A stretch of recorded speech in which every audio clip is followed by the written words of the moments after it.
கிறிஸ்துவுக்குள் பிரியமானவர்களே, கர்த்தரும் இரட்சகருமாய் இயேசு கிறிஸ்துவின் ஈடின் நாமத்தினாலே உங்கள் யாவருக்கும் என் அன்பின் வாழ்த்துக்களை தெரிவித்துக் கொள்கிறேன். தேவன் அருளிய அப்பம் பிரேயர் மினிஸ்ட்ரி சேனல் மூலியமாக உங்களோடு சந்திப்பதில் மிகுந்த மகிழ்ச்சி அடைகிறேன். தினம்தோறும் அதிகால வேளையிலே பரிசுத்த வேதாந்திலிருந்து ஒரு பகுதி நாம் தியானித்து நம்முடைய குடும்ப பாதுகாப்பிற்காக நாம் ஜெபித்து வருகிறோம். அதிகால வேளையில் அபிஷேகங்களை பெற்றுக்கொள்ள, தேவனுடைய கிருபையை பெற்றுக்கொள்ள புதிய நாளுக்காக இணைந்தார்கள். யாக்கோபு 3 அதிகாரம் 8 முதல் 10 ஆகிய வசனங்கள். நாவை அடக்க ஒரு மனுஷராலும் கூடாது, அது அடங்காத பொல்லாங்குள்ளதும் சாவுக்கேதுவான விஷம் நிறைந்ததுமாய் இருக்கிறது. அதனாலே நாம் பிதாவாகி தேவனை துதிக்கிறோம், தேவனுடைய சாயலின்படி உண்டாக்கப்பட்ட மனுஷரை அதனாலே சபிக்கிறோம். துதித்தலும் சபித்தலும் ஒரே வாயிலிருந்து புறப்படுகிறது. ஹல்லேலூயா. கிறிஸ்துவ பிரியமானவர்களே, இன்னைக்குள்ள செய்தி சற்று வித்தியாசமா இருக்கும். என்ன காரணம் அப்படின்னு சொல்லி பார்க்கும்போது, தேவனை துதிக்கவும் செய்யறோம், தேவனுடைய சாயலின்படி உருவாக்கப்பட்ட சில மனுஷரை சபிக்கவும் செய்யறாங்க. துதித்தலும் சபித்தலும் ஒரே நாவிலிருந்து புறப்படலாக. தேவனை துதிக்கிறோம், அதே நேரத்திலே தேவனால் உருவாக்கப்பட்ட மனுஷனை சபிக்கிறோம். அப்படி கால வேளையிலே இந்த வேத பகுதி நம்ம கொஞ்சம் தியானிக்கும் போது ஆசீர்வாதத்துக்கு தடை என்ன என்பதை குறித்து நாம் சற்று ஆராய்ந்து பார்க்க போகிறோம். சில குடும்பத்திலே குடும்பம் பிரிஞ்சு போயிடும், டைவர்ஸ் அளவுக்கு கோர்ட் அளவுக்கு கேஸ் ஓடிட்டு இருக்கும். இதனுடைய பின்னாடி உள்ள காரணம் என்ன என்பதை கொஞ்சம் தியானிப்போம். நம்ம குடும்பத்தில் பலவிதமான பிரச்சனைக்கு காரணம் என்ன கொஞ்சம் தியானிப்போமே. என்னை வச்சு சொல்றேன், அது உங்களுக்கு கொஞ்சம் ஈஸியா புரிந்து கொள்ள நல்லா இருக்கும். நான் வியாபாரத்துல இருந்த காலமும் உண்டு, ஆவிக்குரிய வாழ்க்கையில வளரணும் அப்படின்னு சொல்லி முயற்சி எடுத்த காலமும் உண்டு, தேவனோடு தொடர்பு கொள்ளுன்னு சொல்லி தேவனுடைய சமூகத்துல காத்திருந்தும் உண்டு, இரவு மூலமா வேதத்தை தியானித்ததும் உண்டு, தேவனை எப்படி துதிக்கணும்னு சொல்லி வசனத்தின் மூலியமா உட்காந்து யோசிச்சுட்டு இருப்பேன். இப்போ இந்த கால வேளையிலே ஒரு கதை மாதிரி தான் சொல்ல போறேன், ஈஸியா இருக்கும் புரியுறது. பரிசுத்தவான்களை சில குடும்பத்திலே தேவையில்லாம பேசிட்டு இருப்பாங்க. அது அந்த குடும்பத்துக்கு ஆசீர்வாதமா இருக்குமா என்பதை சற்று நாம் ஆராய்ந்து பார்க்கணும். நான் ஒரு குடும்பத்திலே தங்கியிருந்தேன். அந்த வீட்டில் இருக்கும்போது பரிசுத்தவான்களை தேவையில்லாம பேசிட்டே இருப்பாங்க. என்கிட்ட வரும்போது சொல்லுவாங்க, அவங்க அப்படி இவங்க இப்படி அப்படிம்பாங்க. தேவையில்லாமல் இன்னொரு நபரை பேசிக்கிட்டே இருப்பாங்க. அப்ப அந்த குடும்பத்துல என்ன நடக்குன்னு சொல்லி பார்க்கும்போது, வியாதி, ஹாஸ்பிட்டல் செலவு, வேலை இருக்காது, குடும்பத்துக்குள்ள எப்போ பார்த்தாலும் பிரச்சனை, நிம்மதி இருக்காது. பின்னாடி என்ன காரணம் அப்படின்னு சொல்லி பார்க்கும்போது, பரிசுத்தவான்களை தேவையில்லாம வீண் வார்த்தை, அவங்க அப்படி இவங்க இப்படி, ஏகப்பட்ட வார்த்தையை வீண் வார்த்தையை விட்டுருவாங்க. அபிஷேகம் பண்ணப்பட்டவங்க யாரு, கள்ள ஊழியக்காரங்க யாரு, யாரு எப்படிப்பட்டவங்க நிறைய குடும்பத்துல தெரியாது. அதனால இந்த செய்தி யாரெல்லாம் கேட்குறீங்களோ, வீண் வார்த்தையிலே பரிசுத்தவான்களை பேசி வாயினாலே கரை வந்துடக்கூடாது. துதித்தலும் சபித்தலும் ஒரே நாவிலிருந்து புறப்படலாகாது. இன்னைக்கு நிறைய குடும்பத்துல இந்த பிரச்சனை எங்க ஆரம்பிக்கும், இங்கதான் ஆரம்பிக்கு. நிறைய குடும்பத்துல வறுமைக்கு காரணம் யாரு? உதடுதான். உதடுனாலே தேவையில்லாம பேசி வறுமையில போய் சிக்கி கொள்வாங்க. என் வாழ்க்கையில நான்லாம் வறுமையில சிக்கியிருக்கேன்பா, என் வாழ்க்கையில நான் சிக்கியிருக்கேன், வறுமையில சிக்கியிருக்கேன். இந்த வறுமைக்கு பின்னாடி என்ன காரணம் சொல்லி பார்க்கும்போது, நம்மள்ட்ட யாராவது ஏதாவது கேட்பாங்க, நம்ம உண்மையே சொல்லியிருப்போம். லாஸ்ட்டு பார்த்தா பின்னாடி போய் நமக்கு தந்திரமா ஏதாவது பண்ணி வச்சிருவாங்க. அது வஞ்சிக்கிற ஆவி தந்திரமா கேட்டுட்டு பின்னாடி போய் வேலை பார்த்துட்டு இருக்கும். ஆனா நம்ம வாயிலிருந்து புறப்பட்ட வார்த்தையினாலே நமக்கு ஒரு வறுமை வந்துடும். இது என்னுடைய ஆவிக்குரிய வாழ்க்கையில சரி, நான் வியாபாரத்தில் இருக்கும்போது சரி, நஷ்டப்பட்டு இருக்கும்போது சரி, மனுஷன்கிட்ட பேசும்போது சரி, நான் நிறைய காரியங்கள்ல இதை நான் அனுபவிச்சிருக்கேன். பேசுற பேச்சினாலே நமக்கு ஒரு வறுமை வருகிறது. கர்த்தருடைய பிள்ளைகள் பேசாம இருந்தா கூட பரவாயில்ல போல இருக்கு. நிறைய குடும்பத்திலே 2 மணி நேரம் 3 மணி நேரம் கதை பேசி நிறைய குடும்பத்துல மாட்டிக்கிடுறாங்க. நான் சர்ச்சில் வேலை பார்க்கும்போது என்னை ஒரு தடவை மீட்டிங் கூப்பிட்டுருந்தாங்க. நீ வந்து பேசிடு அப்படின்னாங்க. நான் போனேன். சுவிசேஷ ஊழியத்துக்காக கொஞ்சம் பேசு அப்படின்னாங்க. சுவிசேஷ ஊழியத்துக்காக தேவனுடைய சமூகத்தில் காத்திருக்கும் போது 2 வசனம் கொடுத்தாரு. அதுல முதல் வசனம் பேசும்போது அங்க இருக்கிற ஜனங்களுக்கு அந்த வார்த்தை தொடப்பட்டுச்சு. சுவிசேஷம் அறிவிக்கிறவங்க 24 மணி நேரம் எப்படி இருக்கிறீங்க? ஏன்னா ஒவ்வொரு கிராமத்திலையும் போயிட்டு இருப்பாங்க. ஒவ்வொரு கிராமத்திலையும் போய் சுவிசேஷம் அறிவிச்சுட்டு வருவாங்க. அப்போ அந்த பாட்டிமார்கள் அடுத்த நாள் கிளம்புறாங்க. அதுக்கு முந்தின நாள் உபவாச ஜெபம். அந்த உபவாச ஜெபத்தில் என்னைய செய்தி கொடுத்துருந்தாங்க. அன்னைக்கு செய்தி கொடுக்கும்போது கர்த்தருடைய வார்த்தை வெளிப்படும் போது அவனோட வாழ்க்கையில எல்லாருக்கும் ஒரு கேள்வியா இருந்துச்சு. என்ன செய்தி அப்படின்னு சொல்லி பார்க்கும்போது மார்க்கு 16ஆம் அதிகாரம் 20ஆம் வசனத்திலே அவர்கள் புறப்பட்டு போய் எங்கும் பிரசங்கம் பண்ணினார்கள். கர்த்தர் அவர்களுடனே கூட கிரியை நடப்பித்து அவர்களால் நடந்த அடையாளங்களினாலே வசனத்தை உறுதிப்படுத்தினார். ஆமேன் என்று எழுதப்பட்டிருக்கு. அவர்கள் புறப்பட்டு போய் எங்கும் பிரசங்கம் பண்ணினார்கள்.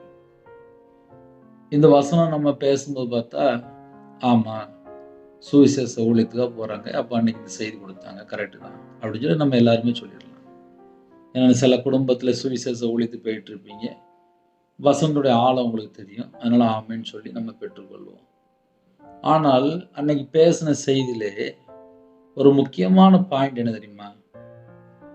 மாசத்துல 1 நாளோ 2 நாளோ சுவிசேஷ ஊழியத்துக்கு போறாங்க. அதுக்கப்புறம் வீட்டுல பக்கத்துல இருப்பாங்க, சர்ச்சுக்கு போயிட்டு இருப்பாங்க, பைபிள் வாசிச்சுட்டு இருப்பாங்க, ஜெபம் பண்ணிட்டு இருப்பாங்க. இந்த வயசான பாட்டிமார்கள் சும்மா இருக்கும்போது வெளியில காலை நீட்டி உட்காந்துக்கிட்டு ஒரு 3 மணி நேரம் 2 மணி நேரம் 4 மணி நேரம் நல்லா கதை பேசிட்டு இருக்கும்.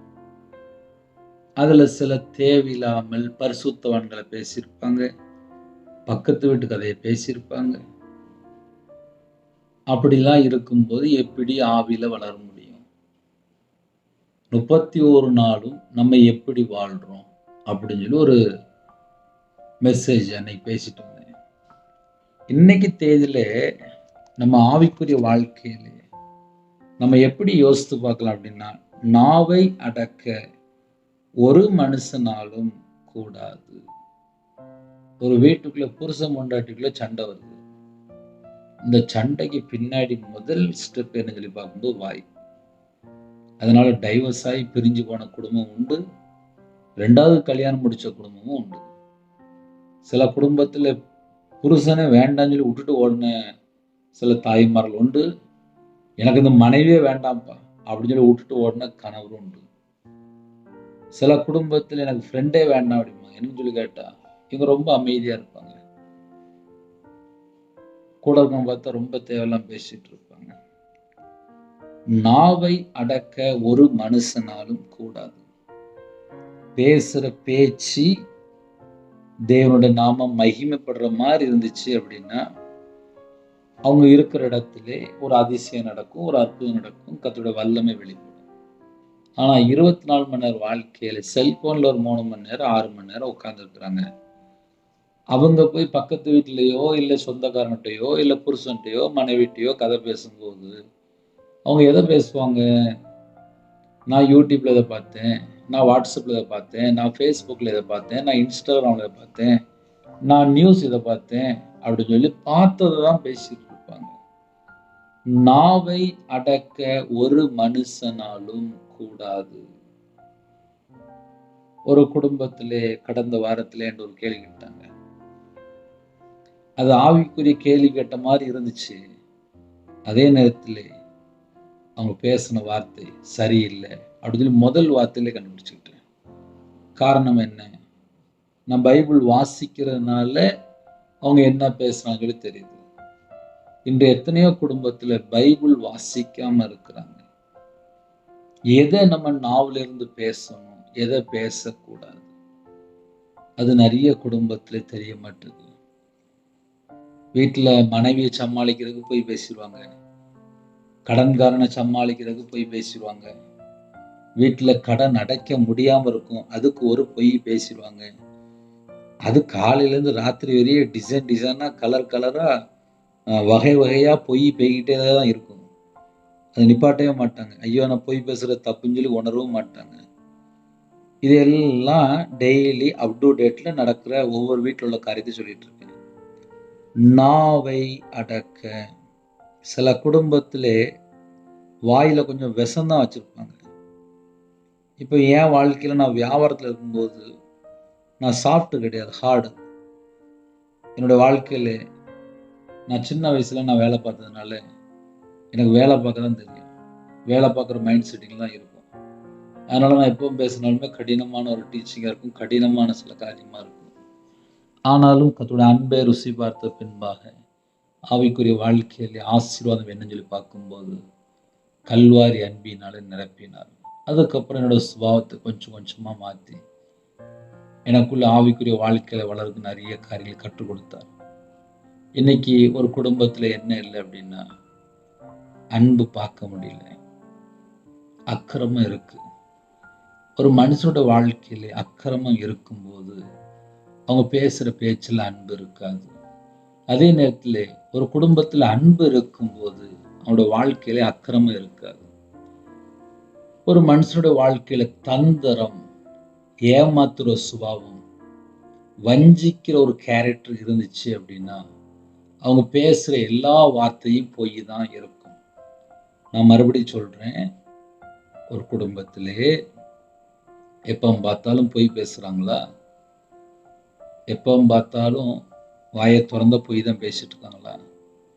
குடும்பத்துல பார்த்தா ஏமாத்திட்டு இருப்பாங்க, மனைவி ஏமாத்திட்டு இருப்பாங்க, இந்த பக்கம் பார்த்தா புருஷனை ஏமாத்திட்டு இருப்பாங்க, பிள்ளைகள் பார்த்தா அம்மா அப்பாவை ஏமாத்திட்டு இருப்பாங்க.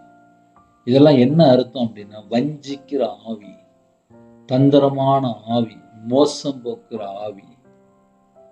சில குடும்பத்திலே அவங்களை திருப்திப்படுத்துற மாதிரி போய் பேசிட்டு இருப்பாங்க. நாவை அடக்க. ஐயா, நாவை அடக்கியாச்சுன்னா பெரிய பிரச்சனையை நம்ம நிப்பாட்டிடலாம். ஒரு குடும்பத்துல சண்டை போடுறாங்க. சண்டை போடும்போது முதல்ல அந்த வாயை அடக்கியாச்சு அப்படின்னா ஒரு சண்டையை நிப்பாட்டிடலாம். மறுபடியும் சொல்றேன், நாவை அடக்கியாச்சுன்னா ஒரு சண்டையை நிப்பாட்டிடலாம். நீங்க வேணா கொஞ்சம் ட்ரை பண்ணி பாருங்க. நாவை அடக்கியாச்சுன்னா ஒரு சண்டையை நிப்பாட்டிடலாம். ஒரு புருஷன் முன்னாடி பிரிஞ்சு போறதே நிப்பாட்டிடலாம். நான் சர்ச்சில் வேலை பார்க்கும்போது ஒரு குடும்பம் பிரிஞ்சு போச்சு. புருஷன்ட்டையும் பேசினேன், மனைவிட்டையும் பேசினேன். அந்த குடும்பம் இன்னைக்கு வரையே சேர்ந்து தான் வாழுது. அன்பா கூப்பிட்டு இருந்தாங்க, போய் பார்த்துட்டு இருந்தேன். இதை ஏன் சொல்றேன் அப்படின்னா, எவ்வளவு பெரிய பிரச்சனையா இருந்தாலும் சரி, கர்த்தருடைய பிள்ளைகள் ஒரு வீட்டுக்குள்ள கால் எடுத்து வைக்கும் போது அந்த வீட்டுக்குள்ள சமாதானம் மட்டும்தான் வரணும். இன்னைக்கு சில ஆளுக்களை வீட்டுக்குள்ள விட்டா நம்ம வீடை அழிச்சிருந்தாங்க. அவங்க யாரு அப்படின்னா, வஞ்சிக்கிற ஆவி, தந்திரமான ஆவி, மோசம் போக்குற ஆவி.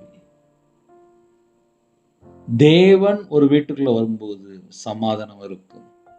ஆனா பிசாசு ஒரு வீட்டுக்குள்ள வந்துச்சு அப்படின்னா சமாதானம் இருக்காது. அது வஞ்சிக்கிற ஆவியா தான் வரும், ஏமாத்துற ஆவியா தான் வரும், மோசம் போக்குற ஆவியா தான் வரும். ஒரு குடும்பத்துல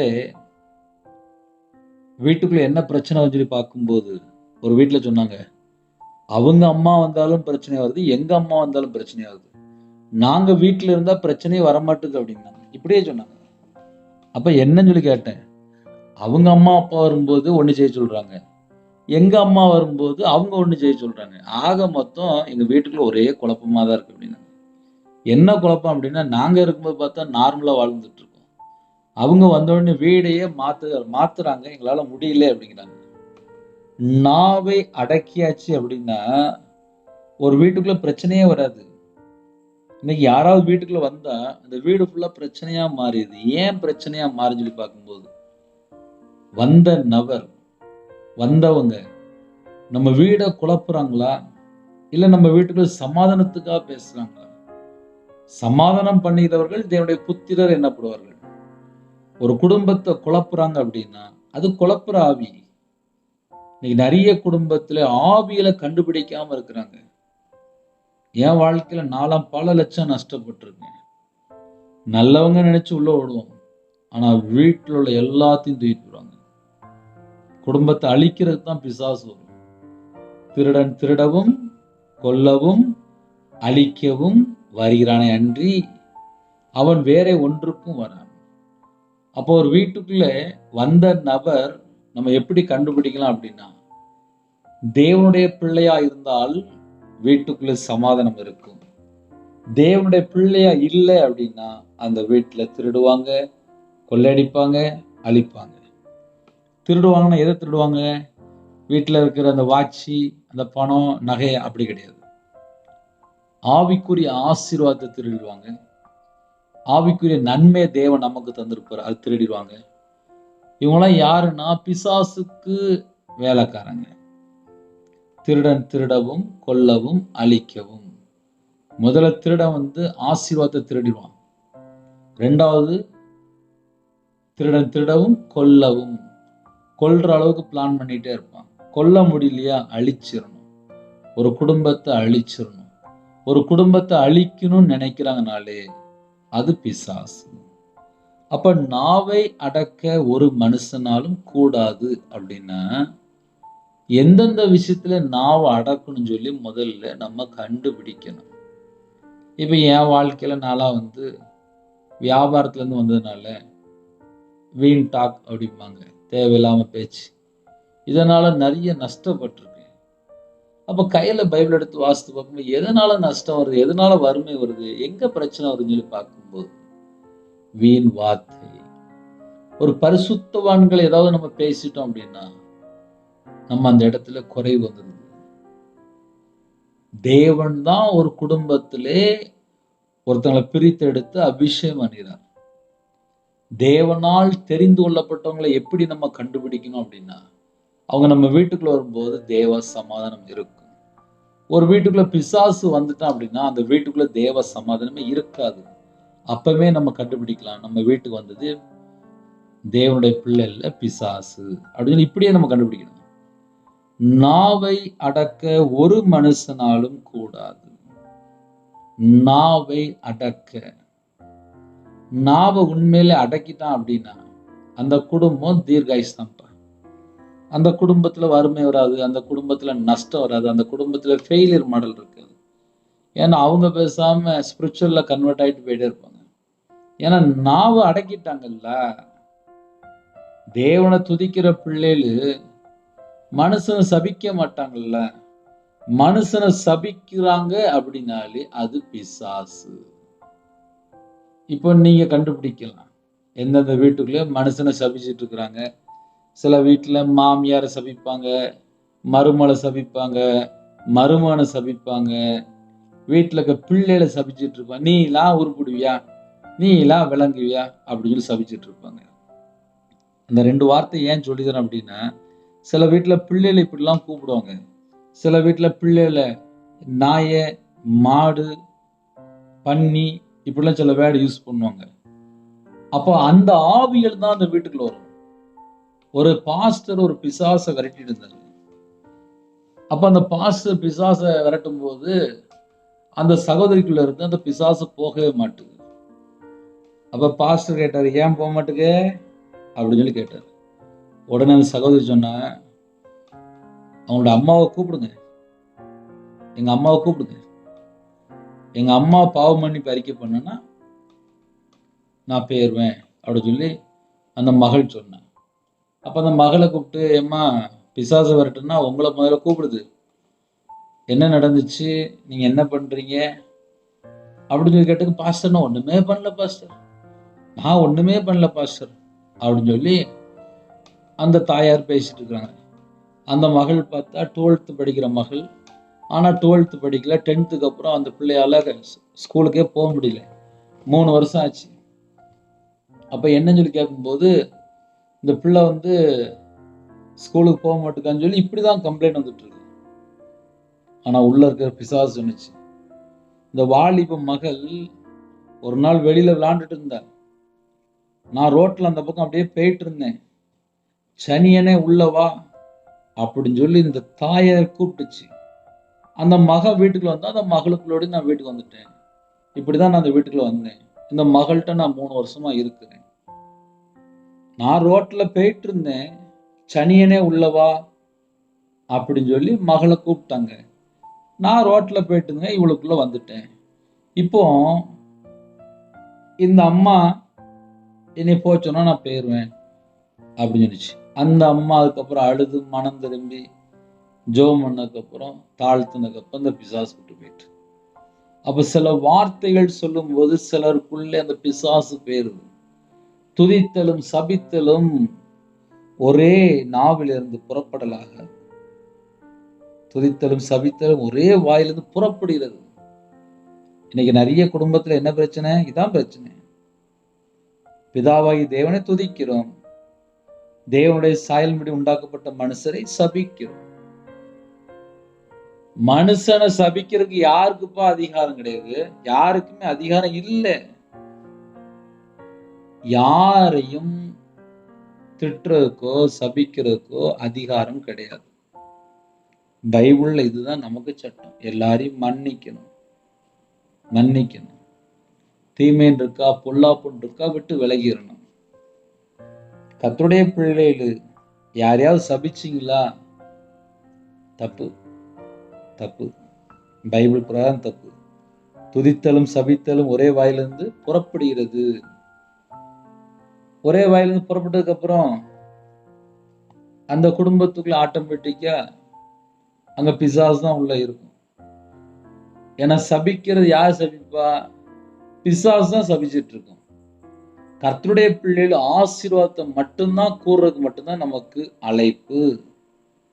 நம்முடைய அழைப்பு என்ன தெரியுமா? மற்றவங்களை ஆசீர்வதிக்கணும். இன்னைக்கு ஆசீர்வதிக்கிறத விட்டுட்டு சபிக்கிறது. அவன் நல்லா இருப்பாளா, அவன் நல்லா இருப்பானா, அந்த குடும்பம் நல்லா இருக்குமா, இந்த குடும்பம் நல்லா இருக்குமா, ஒரே தேவையில்லாம பேசிக்கிட்டே இருப்பாங்க. இன்னைக்கு நிறைய குடும்பத்துக்குள்ள வீட்டுல தரித்திரம், பஞ்சம், கஷ்டம், பிரச்சனை வர்றதுக்கு காரணம் யாரு தெரியுமா? அவங்களுடைய நாவு மட்டும்தான். நாவை அடக்க ஒரு மனுஷனாலும் கூடாது. அது அடங்காத பொல்லாங்குள்ளது. இப்ப இந்த பொல்லாத ஆவி எங்க இருந்து வருது? நாவை அடக்கலன்னா பொல்லாத ஆவி புறப்பட்டு வருது. அது அடங்காத பொல்லாங்குள்ளதும் சாவுக்கேதுவான விஷம் நிறைந்ததுமா இருக்கிறது. சில பிள்ளைகள் தற்கொலை பண்ணி செத்து போயிடும். சில பையங்க வந்து மருந்து குடிச்சு செத்து போயிடுவாங்க. சில வீட்டுல பார்த்தா சின்ன வயசுல இறந்து போயிருப்பாங்க. என்ன காரணம் சொல்லி பார்க்கும்போது புருஷன் பொண்டாட்டி சண்டை போட்டிருப்பாங்க. பிள்ளைகள் சில நேரத்துல அம்மா அப்பா பிள்ளைகளை ஏசி இருப்பாங்க. அது தாங்க முடியாம அந்த பிள்ளைகள் சூசைட் அட்டன் பண்ணியிருக்கோம்.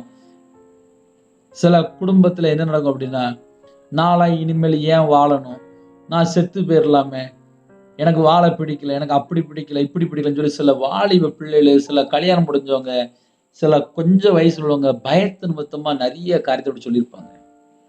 அவங்களோட வாழ்க்கையில அடிக்கடி என்ன பிரச்சனை சொல்லி பார்க்கும்போது மரணத்தின் ஆவி போராடிட்டே இருக்கும். எப்ப பார்த்தாலும் செத்து போயிடலாம், செத்து போயிடலாம், செத்து போயிடலாம் அப்படிம்பாங்க.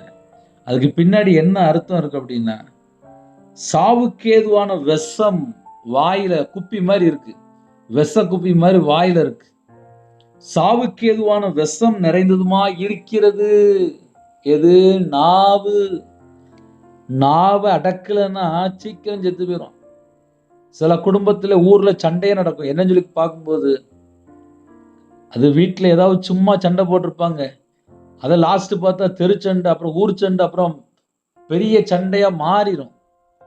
காரணம் என்ன சொல்லி பார்க்கும்போது, ஏதோ ஒரு காரியத்தில் நாவை அடக்கியிருந்தால் இந்த பிரச்சனைக்கு ஒரு முடிவு வந்துடும். இப்போ என் வாழ்க்கையில் எனக்கு பிரச்சனை வந்திருக்கப்பா, நான்லாம் பிரச்சனையை பார்த்துருக்கேன். பிரச்சனையை பார்க்கும்போது நாவை அடக்கியாச்சு அப்படின்னா கர்த்தர் நமக்கு தீர்க்காயுசு கொடுப்பார். நாவை அடக்காம சண்டை போட்டால் அப்புறம் அவ்வளோதான். அப்புறம் வாயில விஷம்தான் புறப்படும். அப்புறம் எப்படி நம்ம குடும்பம் ஆசீர்வாதமா இருக்கும்? ஒரு குடும்பம் ஆசீர்வாதமா இருக்கணும் அப்படின்னா பிதாவாகிய தேவனை துதிக்கிறோம்ப்பா. துதிக்கிற பிள்ளைகள நம்மளை உருவாக்கியிருக்காரு. இந்த ஜனத்தை எனக்கென்று ஏற்படுத்தினேன், இவர்கள் என் துதியை சொல்லிக் கொண்டு வருவார்கள்.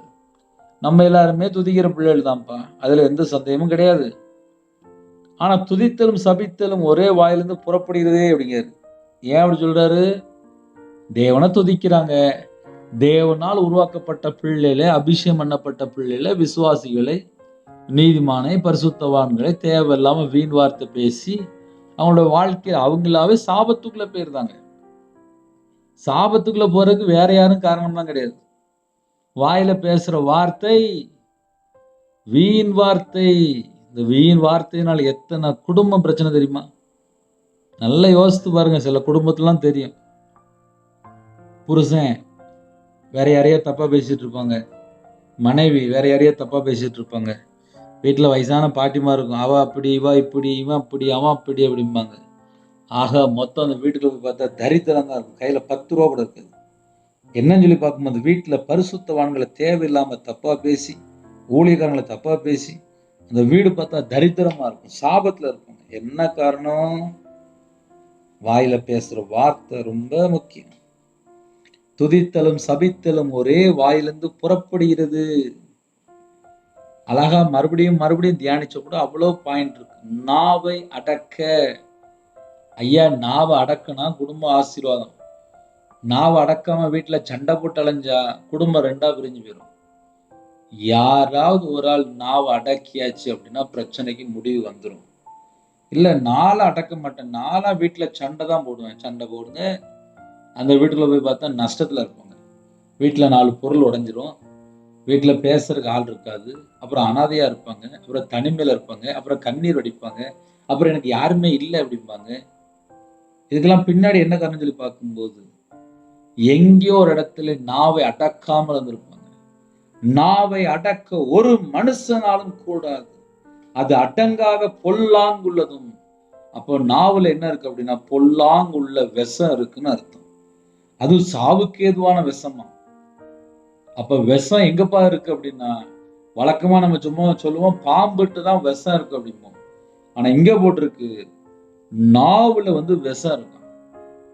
நாவை அடக்க ஒரு மனுஷனாலும் கூடாது, அது அடங்காத பொல்லாங்குள்ள சாவுக்கேதுவான ஒரு விஷம் நிறைந்த நாவு. ஆமா, இதை வச்சுட்டுதான் நிறைய பேர் 24 மணி நேரம் வெளியே சுத்திட்டு இருக்காங்க. இப்படிப்பட்டவங்கள்ட்ட போய் சிநேகம், அப்புறம் அவங்க எனக்கு அன்பு கூறல அப்படின்னு சொல்லி பார்க்கும்போது அன்புலாம் கூற முடியாது. ஏன்னா சில வீட்டுல அன்பு கூற தெரியாது.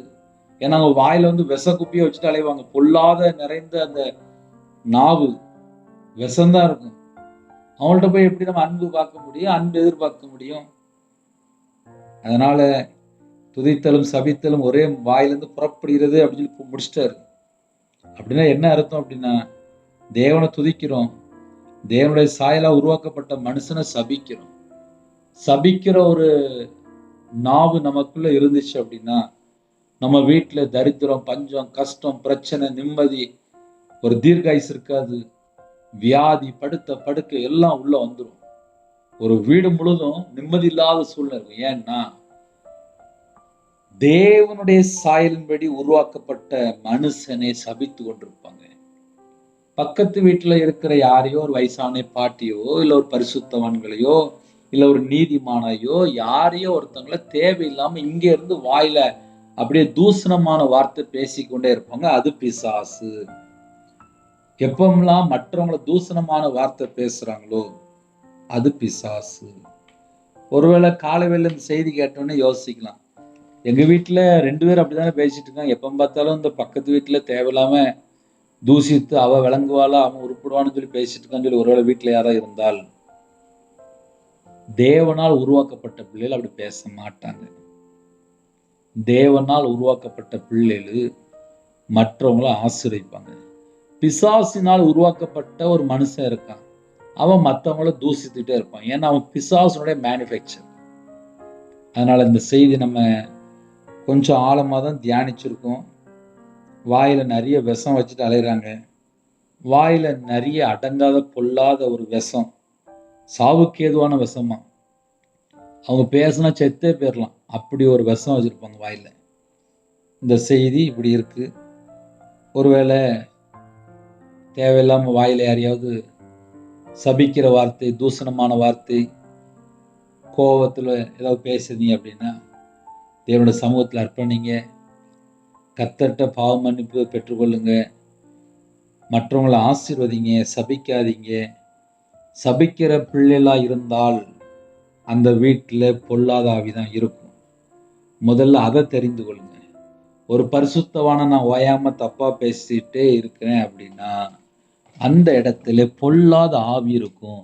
தூசிக்கிறாங்க அப்படின்னாலே அந்த இடத்துல பிசாசு வந்துட்டான்னு அர்த்தம். பிசாசு அப்படின்னா லூசிபர் வந்துட்டான்னு அர்த்தம், அந்தி கிறிஸ்து வந்துட்டான்னு அர்த்தம், கள்ள தீர்க்கதரிசி வந்துட்டான்னு அர்த்தம். அதனால இன்னைக்கு உள்ள செய்தி கொஞ்சம் ஆழம்தான். பேசுற வார்த்தை தேவனுக்கு பிரியமான வார்த்தையா? தேவனை துதிக்கிறோம், தேவனுடைய சாயல்படி உண்டாக்கப்பட்ட மனுஷனை சபிக்கிறோமா, துதிக்கிறோமா? அதை நம்ம கொஞ்சம் யோசித்து பார்ப்போம். அப்படி யோசித்து பார்க்கும்போது ஏதாவது மிஸ்டேக் இருக்கு அப்படின்னா தேவனுடைய சமூகத்தில் அர்ப்பணிங்க, மனம் திரும்புங்க. வீட்டில் யாரையும் மிருகத்தை பேரை சொல்லி கூப்பிடாதீங்க, தேவையில்லாம பிசாசு பேரை சொல்லி கூப்பிடாதீங்க. தேவன் நமக்கு எல்லாருக்கும் ஒவ்வொரு பேர் தந்திருக்காரு, பேரை சொல்லி கூப்பிடுங்க, அன்பா கூப்பிடுங்க.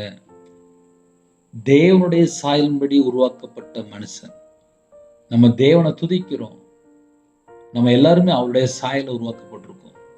அப்ப நம்ம எந்த அளவுக்கு விசேஷமான ஆட்கள் சொல்லி கொஞ்சம் யோசித்து பார்க்கணும். அதனால ரொம்ப கேர்ஃபுல்லா இருங்க. ஆசீர்வாதத்தை பெற்றுக்கொள்ளணும் அப்படின்னா நம்ம வாய் ரொம்ப முக்கியம். வாயில தான் விஷமும் இருக்கு, நன்மையும் இருக்கு. நம்ம பேசுற வார்த்தையில தீமையா நன்மையா அதை நம்ம கண்டுபிடிக்க முடியும். ஏன்னா வாயில பேசும்போது கெட்ட வார்த்தை வரும்போது கெட்ட வார்த்தை, நல்ல வார்த்தை வரும்போது அது நல்ல வார்த்தை. இப்ப சில குடும்பத்துல தண்ணி அடிச்சுட்டு கெட்ட வார்த்தை பேசிடுவாங்க, மனைவி விட்டுட்டு போயிடுவா. ஏன்னா சாவுக்கு ஏதுவான விஷம் நிறைந்த அந்த பொல்லாங்கு நிறைந்த நாவு, அதனால ஒரு குடும்பம் பிரிஞ்சு போயிருது.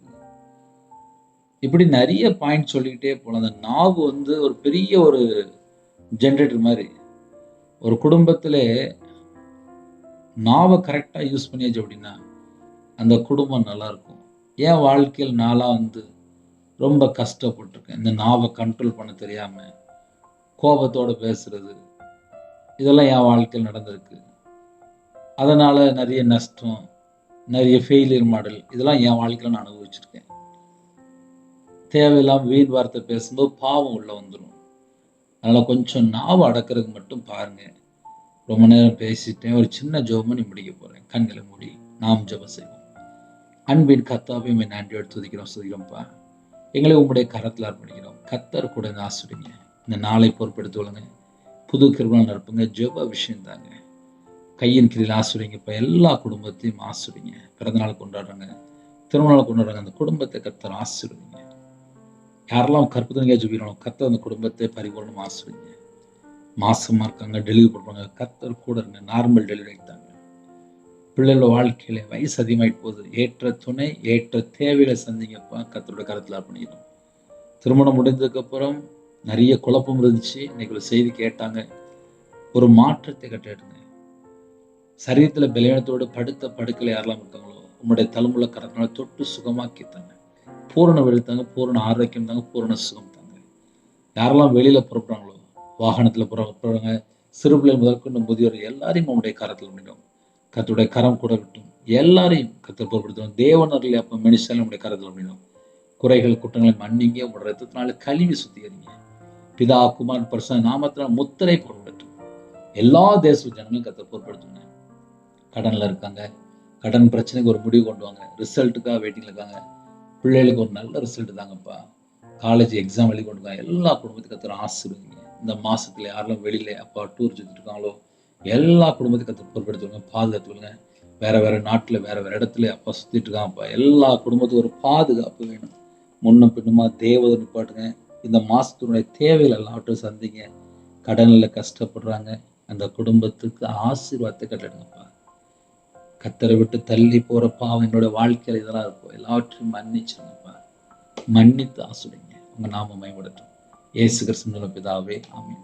தேவனுக்கே மகிமையுண்டாவதாக. கர்த்தர் தாமே உங்களை உங்கள் குடும்பத்தை சகல காரியத்திலும் சம்பூர்ணமா திருப்தியாக கர்த்தர் கொடுத்து ஆசீர்வதிப்பாராக. ஆமென். கர்த்தராகிய இயேசு கிறிஸ்துவின் கிருபையும் பிதாவாகிய தேவனுடைய அன்பும் பரிசுத்தனுடைய ஐக்கியமும் இப்பொழுதும் எப்பொழுது சதா காலங்களிலும் நம்மளோடு கொடுப்பதாக. ஆமென். கிறிஸ்துவில் பிரியமானவர்களே, எங்களுடைய ஊழியக்காரத்துடன் ஜெபித்து கொள்ளுங்கள். கர்த்தர் உங்களையும் உங்கள் குடும்பத்தையும் அபரிதமாக ஆசீர்வதிப்பாராக. ஆமென். God bless you.